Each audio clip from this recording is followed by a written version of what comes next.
Hello, this is another one of my videos talking about Mind's Eye Theatre, or coming soon. Mind's Eye Theatre. This is a beast. Look at the difference in size. Anyway, this video is all about you turn up to your first game. You start wandering around. You see a load of people doing a load of crazy hand signals. You don't know what it's about. And I can't believe I didn't do this video earlier. This is all about hand symbols, why we use them in game and what they are. Now, for starters, why do we use them in game? Well, we're going to be using supernatural powers, things that don't look normal, maybe things we can't see. We might be using skills and abilities that just need a bit of extra explanation. And rather than keep dropping out a character and explaining what's happening and what people can see, what the hand symbols do is enable people who are watching, who are interacting with you, and maybe watching you from a distance, to know what's happening and what's going on. So there's a few simple hand symbols. Some of the disciplines use more hand symbols than others. But before we get into the discipline use, there is the I'm not here. Generally, I'm out of character, not here. And that is this. So you might see players wandering around like this. And if you are out of character, it's always best to kind of really have it held up high so everybody can see that you are out of character. Maybe it's a storyteller wandering around, like a narrator or something, just wandering around listening in. That will be it. Now, it's very bad form for you as a player to wander around out of character so you can listen on people's secrets and conversations they're having. But if you are out of character, having to go through an in-character area, that is the symbol you would use. Okay, let's look at disciplines. So Auspex. Auspex is one of the ones you might want to represent what you're doing. So for example, Auspex, this comes into mainly because you've got the power for supernatural hearing or vision. So you might want to be stood at one side of the room and involve yourself so you can hear your conversation, in which case you would go over like this. This would be the symbol. So I'm hearing. Maybe as you were supernaturally looking. But yeah, that is the most common one. I am listening to your conversation. Second one, obfuscate. So there's a couple of things to think about for obfuscate here. First one is you're hidden. Now, this started off like this to mean you're hidden.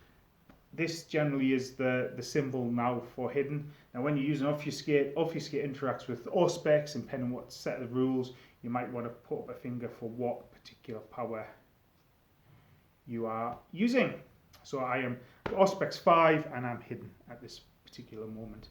And by doing that, again, it allows a player who's scanning over Elysium, over your meeting room, don't always have to be Elysium, to see that you're physically not there. The other thing could be you use Mask of 1,000 Faces or obfuscate to do something else. So a couple of ways to do this. You might create a badge. If you've got certain specific things about your character that you want to show off for that evening, then you might have a badge. So for example, Mask of 1,000 Faces, I'm a nondescript person, or you might do that. That indicates that you don't look like yourself. Another thing that might happen is you might be playing different characters. One month you might play one character, another month you might play a different character. Or if there were network games, so you might have a badge saying, I am this character this evening. And obviously you'd adjust your garb and wear. Generally, if you're playing multiple characters, have some different props to show off that you're definitely playing a different character. There is another one for you physically not being here, and that is that. That often means you're in a different plane of reality or something. Like the Umbra or something, or being able to kind of wander around and spy on things. There's certainly a mechanic in the current set of live action rules about me giving you willpower, and that's that. I grant you willpower. What you might also find is your character might be speaking in different languages that you were unable to, in which case you just do that. I'm speaking a language. And if anybody was kind of in your vicinity, you might say, we're speaking German, Hebrew, or a lot of vampire characters speak Aramaic, or Sanskrit, or Latin, or loads of dead languages. But anyway, I'm speaking a different language. That is the symbol for a different language. So the other thing could be majesty. So majesty presence, any other presence power. That needs to be announced. If you have majesty, everybody in the room is going to know you've got majesty. So there was one where you stood with your arms out straight like that, I am majestic. Or there's one like this, or majesty, I am majestic, something like this. I have majesty active, and everybody needs to be paying you attention when you've got majesty on. Another one could be you are in some sort of horrid form, so certainly werewolf, when you go into Krynos, Zemitzi powers had horrid form powers, or anything else, and that is, so you've got your fingers out, I am in horrid form, I'm making myself look and feel big, massive and imposing. And finally there's the other main one that comes up is animal form, so it's protein powers. And this came up with protein powers. I suppose it could come up with something for turning into a ice snake, but you could be like that. Oh, I'm a bat, or a bird, or like that. I'm some sort of lupine creature.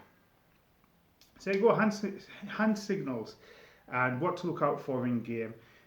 Hopefully they'd be announced to you. Some of them are used more often than others. The more common ones are your obfuscating Auspex interactions. You'll see this, I'm not here all the time. Those are the main ones that you're honestly going to see. But it means that if you look out across a room, you see some of this going on, kind of put into your mind's eye theatre, that this is the stuff that you're seeing, and you could adjust your interactions and your thoughts appropriately. Now, one of the most frustrating things, a little rant to finish with. One of the most frustrating things about Auspex, you've got Auspex, two characters in the corner having a juicy conversation. You go up to listen from across the room. I bet your bottom dollar that they wouldn't be having continuing the conversation when you get there that they would have been having. It's just what it is. Occasionally, if something is really juicy, you really need to, you might want a storyteller to go over and be out of character, and then you can ask the storyteller. That's your thing. Anyway, and on that rant, hand signals in Mind's Eye Theatre. If you've got, you might have some as well. If I missed any out, let us know in the comment section.